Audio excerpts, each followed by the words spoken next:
Ay syempre, pabor tayo dun sa gusto ni Trillanes na isama ang mga um, dating opisyal o dating namumuno ng DPWH. Siyempre, hindi lang dapat ang Diskaya ang nasa hearing o nasa Senado ngayon na siyang ah, inuusik, 'di ba? Kasi dapat kasama din talaga yung mga diyan yung mga heads o yung mga secretary ng DPWH, yung mga official, kasi sila talaga yung dahilan kung bakit nandiyan diyan yung mga Diskaya na yan, kung bakit nandiyan diyan sa project ng government na yan ang mga Diskaya at ang mga contractors, 'di ba?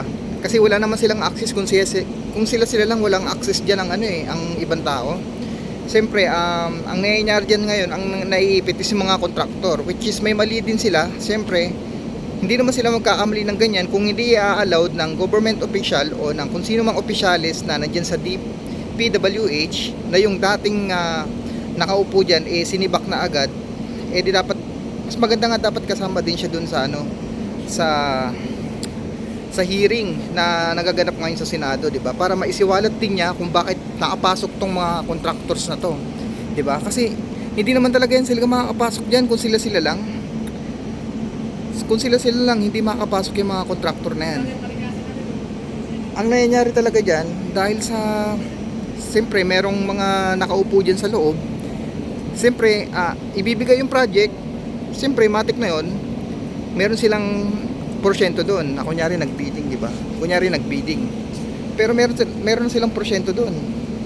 Matalo kaya manyari matalo man o manalo yung mga Ito ba yung maganda boy? yung mga na yan, yung mga matalo man o manalo, siyempre sila pa rin yung doon makakakuha ng Sila pa rin yung makakakuha doon ng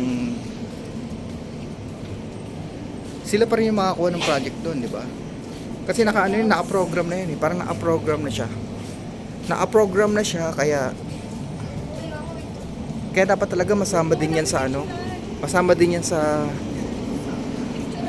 din yan sa hearing yung mga na yan, mga Diskaya na yan, at saka yung ibang mga opisyalis, yung mga leaders diyan. Kasi sila naman talaga yung dahilan kumbaga ang nangyayari dito ngayon is tinatanong yung mga contractor, which is hindi lang naman sila dapat talaga. Mas maganda dito kung kasama din yung mga leader, yung mga opisyalis ng DPWH. Kasi kung makasama sila dyan, baka mas marami pang mga pangalan na lumabas. Kasi hawak nila yung listahan kung sino yung mga pinasok nila dyan.